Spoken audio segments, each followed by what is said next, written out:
बिस्मिल्लाहिर्रहमानिर्रहीम। Dear students, कैसे हैं आप? I hope all of you are fine. Student, my name is Naveed Naeem. I am your computer science subject instructor. जैसा कि students हम कंप्यूटर साइंस ग्रेड 9 की बुक को पढ़ रहे हैं और चैप्टर 2 को हम डिस्कस कर रहे हैं। आज का हमारा जो चैप्टर 2 का SLO है, इस स्लाइड में हम देख लेते हैं कि उस SLO को पढ़ने के बाद आप स्टूडेंट्स कौन सा नॉलेज हासिल करेंगे, उसके बाद आप स्टूडेंट्स में कौन सा स्किल डेवलप होगा। Students will be able to identify inputs, processes and output. Student, यहाँ पे जो हमारा आज का SLO है, बेसिकली ये कंप्यूटेशनल थिंकिंग से रिलेटेड है कि कंप्यूटेशनल थिंकिंग में हमारे पास डिफरेंट किस्म की इनपुट्स क्या होती हैं, उसमें प्रोसेसेस कैसे काम करते हैं और उससे हमें कौन सी आउटपुट क्या होती है हासिल होती है। तो इस SLO को पढ़ने के बाद आप स्टूडेंट में कौन सा स्किल डेवलप होगा। Demonstrate the ability to understand about input, processes and output. आज के SLO को पढ़ने के बाद आप स्टूडेंट में जो एबिलिटी क्रिएट होगी वो क्या होगी कि कैसे कंप्यूटेशनल थिंकिंग में हम डिफरेंट किस्म की इनपुट्स को और उसके अंदर डिफरेंट किस्म के प्रोसेसेस को जो है वो आइडेंटिफाई कर सकते हैं और उससे हमें कौन सी आउटपुट मिलती है। स्टूडेंट, आपका जो आज का SLO आपकी बुक के पेज नंबर 52 पे मिलेगा और यहाँ पे QR कोड को आप स्टूडेंट से करना क्या है, स्कैन करना है। जैसे ही आप इसको स्कैन करेंगे तो इससे रिलेटेड आपको जो है PPT स्लाइड्स और डिफरेंट रिसोर्सेज आपको अटैच मिलेंगे। मेरी यहाँ पे टीचर से रिक्वेस्ट है, काइंडली वीडियो को पोस्ट करें और हमने यहाँ पे एक लेसन प्लान को अटैच किया है कि अच्छे तरीके से काइंडली वो इस लेसन प्लान को देखें और अपने लेक्चर को इस लेसन प्लान के अकॉर्डिंग क्लास को डिलीवर करें। तो स्टूडेंट, बढ़ते हैं अपने आज के SLO की तरफ। Understanding problem solving. Problem solving को समझना कि एक्चुअल में प्रॉब्लम सॉल्विंग होता है क्या है। वैसे तो हम प्रीवियस SLO में अच्छे तरीके से प्रॉब्लम सॉल्विंग को समझ चुके हैं, लेकिन फिर भी हम इसको आज दोबारा देखेंगे कि एक्चुअल में प्रॉब्लम सॉल्विंग होता क्या है। Problem solving involves analyzing a situation, determining what is needed to address it and devising a plan to reach a solution. Actual में प्रॉब्लम सॉल्विंग का मतलब क्या होता है कि कोई भी प्रॉब्लम अगर आपके पास आती है तो उसको सॉल्व करने के लिए सबसे पहले आप प्रॉब्लम को अंडरस्टैंड करते हो कि एक्चुअल में प्रॉब्लम होती क्या है और उसको प्रॉब्लम को समझने के बाद आप उसको क्या करते हो, एनालाइज करते हो अकॉर्डिंग टू द सिचुएशन। ठीक है, अब इसकी बहुत सारी एग्जांपल स्टूडेंट्स मौजूद है। जैसे फॉर एग्जांपल आप गाड़ी पे जा रहे हो, रास्ते में आपकी जो कार है उसके उसका कोई टायर पंक्चर हो जाए, तो ये अब आपके सामने एक प्रॉब्लम आ गई है। तो अब आपने अकॉर्डिंग टू सिचुएशन इसको अंडरस्टैंड करना है, एनालाइज करना है कि एक्चुअल में इस प्रॉब्लम को आपने सॉल्व कैसे करना है। तो आप सबसे पहला काम क्या करोगे, एनालाइज करोगे कि इसको सॉल्व करने के लिए आपने ये चीज़ चेक करनी कि क्या आपकी गाड़ी में कोई बैकएंड पे कोई चीज़ अवेलेबल है कि टायर के पंक्चर को रिप्लेस करने के लिए। तो पहले सबसे पहली ऑप्शन आपके जहन में ये वाली आएगी।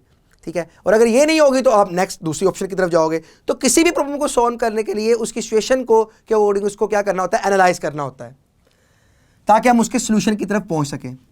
इसकी इंपॉर्टेंस क्या है? Problem solving skill are crucial in various fields including computer science, engineering and business. Problem solving हर एक फील्ड के लिए क्या है, बहुत क्रूशियल है। उसके डिफरेंट किस्म के, हर फील्ड के डिफरेंट किस्म के प्रॉब्लम के डिफरेंट किस्म के सोल्यूशन होते हैं अकॉर्डिंग टू द सिचुएशन। जो हमारे पास सिचुएशन अक्कर होती है, हम उसके अकॉर्डिंग उस प्रॉब्लम को सॉल्व करने के लिए क्या करते हैं, आगे बढ़ते हैं। तो हर फील्ड में, चाहे वो इंजीनियरिंग की हो, बिजनेस की हो, आर्ट्स की हो, एग्रीकल्चर की हो, मेडिकल की हो, उस हर एक फील्ड की अपनी एक प्रॉब्लम की एक नोयत होती है और उसको समझने के लिए, उसको एनालाइज करने के लिए हमें फिर आगे चलकर उसको सॉल्व करने की तरफ बढ़ना होता है। कंपोनेंट्स के कौन कौन से इनपुट है, processes, output and are essential. किसी प्रॉब्लम को सॉल्व करने के लिए तीन चीज़ें बड़ी ज़रूरी होती हैं, उसकी इनपुट्स, उसके प्रोसेसेस और फाइनली उसकी क्या होती है हमारे पास, आउटपुट। तो स्टूडेंट, नेक्स्ट अगली स्लाइड में देखते हैं इनपुट्स इन प्रॉब्लम सॉल्विंग कि किसी भी प्रॉब्लम सॉल्विंग में इनपुट्स क्या होती हैं। ठीक है, तो प्रॉब्लम सॉल्विंग में अगर हम इनपुट की बात करें तो इनपुट का मतलब ये होता है कि एक्चुअल में जब हम किसी प्रॉब्लम को सॉल्व करने की तरफ बढ़ते हैं या किसी प्रॉब्लम को हम सॉल्व कर रहे होते हैं तो उसमें जो होती हैं इनपुट्स हमारी तरफ से उस प्रॉब्लम को सॉल्व करने की क्या होनी चाहिए, या वो सिस्टम कौन सा है जो हमारी इनपुट को लेगा उसमें उसको सॉल्व करने के लिए। Inputs are the information, data or tools required to begin solving a problem.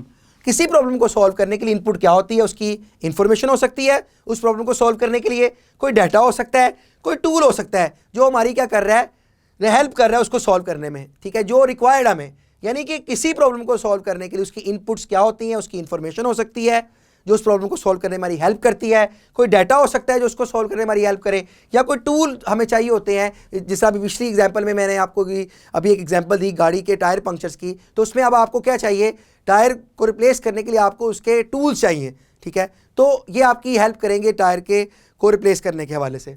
ये थी हमारे पास इनपुट्स की एग्जाम्पल। क्या है, numeric input, numbers provide for mathematical calculation.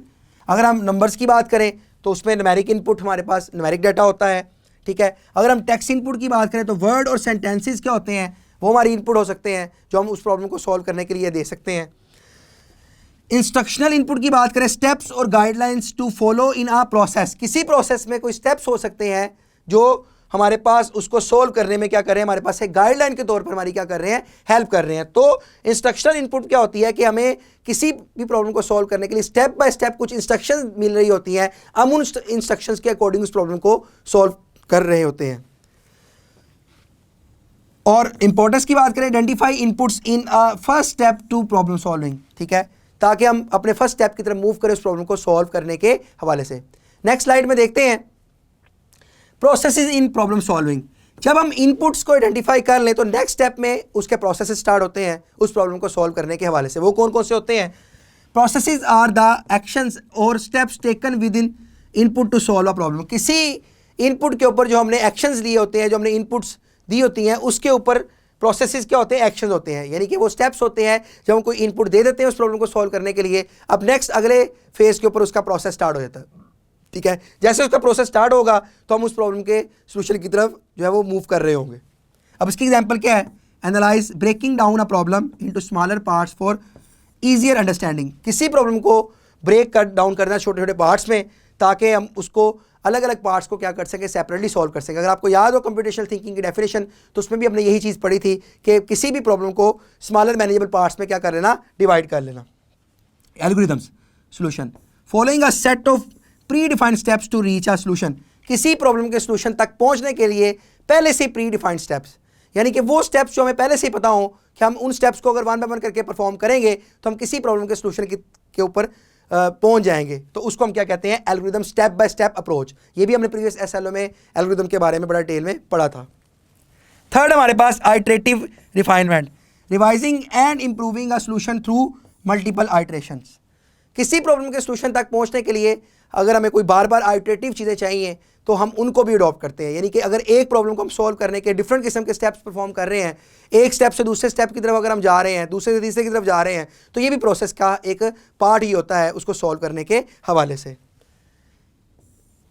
Importance में processes determine how inputs are transformed, और प्रोसेस ये डिफाइन करते हैं कि कैसे इनपुट हमारी जो है वो ट्रांसफॉर्म हो रही है। यानी कि सारे प्रोसेसेस हमारे इनपुट्स की मदद से हमारे नेक्स्ट जो है वो ट्रांसफॉर्म होते हैं। नेक्स्ट स्लाइड की तरफ बढ़ते हैं। थर्ड हमारे पास स्टेप है output in the problem solving, यानी कि पहला स्टेप इनपुट, दूसरा स्टेप प्रोसेसेस और तीसरा स्टेप हमारे पास क्या है? Output. Output are the results और solution obtained from applying processes to input. जो प्रोसेसेस इनपुट के ऊपर, इनपुट्स हमने दी, उसके ऊपर प्रोसेसेस चले, और प्रोसेसेस के बाद हमारे पास नेक्स्ट तीसरे नंबर पे क्या आएगी? उसकी आउटपुट। अब जो रिक्वायर्ड हम इनपुट देंगे उसके ऊपर जो प्रोसेसेस चले उसके ऊपर हमें क्या मिलेगा? उसका एक डिजायर्ड रिजल्ट मिलेगा कंप्यूटेशनल थिंकिंग में। अब उसकी एग्जांपल क्या है? Calculated result, answer obtained from mathematical operations. अब मिसाल के तौर पर हमने कोई एक मैथमेटिकल ऑपरेशन दिया किसी प्रॉब्लम में। अब मैं कहता हूँ 2 + 3। अब इसमें जो ये प्लस ऑपरेटर है, इसका क्या काम है? दो वैल्यूज को प्लस करना। अब इसका आंसर जो वो दे रहा है, ये हमारे पास क्या होगी? उसकी एक डिजायर्ड आउटपुट होगी। अब ये डिजायर्ड आउटपुट हमारी किसके ऊपर बेस की? नंबर्स के ऊपर, जो हमने नंबर्स दिए, और दूसरे नंबर पे ऑपरेशंस। ऑपरेशन और नंबर्स हमारी इनपुट है, और जब इसको प्रोसेस किया गया तो उसके नतीजे में रिजल्ट जो है वो 5, उसकी वो हमारी क्या है? आउटपुट है। Resolve issues, solutions to problems, identify and address, ठीक है। सॉल्यूशंस जिस तक हम पहुंच रहे हैं ताकि हम अपनी प्रॉब्लम के जो जिसको हमने आइडेंटिफाई किया था, जिसको हमने एड्रेस किया था, उसके हम आउटपुट तक पहुंच सकें। Completed projects, finished projects resulting from a series of tasks. जो टास्क हमें मिले किसी प्रोजेक्ट को सॉल्व करने के वाले से ताकि हम उसके डिजायर्ड रिजल्ट तक पहुंच सके, तो वो भी हमारे पास क्या होगी? किसी प्रोजेक्ट की output. Importance, output indicates the effectiveness of the problem solving process. किसी भी प्रॉब्लम सॉल्विंग के अगर हम बात करें तो फाइनल जो हमारे पास रिजल्ट होता है वो उसकी क्या कहलाती है? आउटपुट।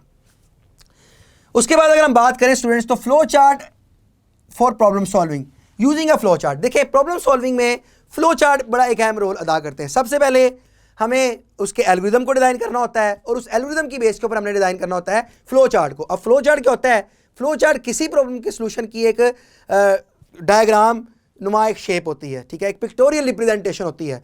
तो किसी प्रॉब्लम को सॉल्व करने के लिए पहले उसका हम एल्गोरिथम बनाते हैं, और उसके बाद हम उसका क्या बनाते हैं? Flow chart. अब यहाँ पे फ्लो चार्ट क्या है? Flow chart is a visual representation of a process or algorithm using symbol and arrows to illustrate the sequence of steps. जो स्टेप्स बाय स्टेप अप्रोच हमने अडोप्ट की किसमें? एल्गोरिथम को बनाने में, उन स्टेप बाय स्टेप अप्रोच को हम कौन सी शक्ल दे देते हैं? सिंबल्स की। अब ये जो सिंबल्स होते हैं वो हमारी हेल्प करते हैं किसी भी एल्गोरिदम को एक पिक्टोरियल रिप्रेजेंटेशन देने में। वो जो हम पिक्टोरियल रिप्रेजेंटेशन देते हैं वो क्या कहलाती है? हमारे पास एक फ्लो चार्ट। अब मिसाल के तौर पर हम यहाँ पे एक फ्लो चार्ट बना लेते हैं कि मैंने किसी को इनपुट देनी है, तो हम उसके लिए ये सिंबल यूज़ कर रहे हैं पैरेललोग्राम शेप का। अब हमने अगर इनपुट देनी है तो हम जितनी भी इनपुट होंगी वो सारी की सारी इस शेप में लिखेंगे।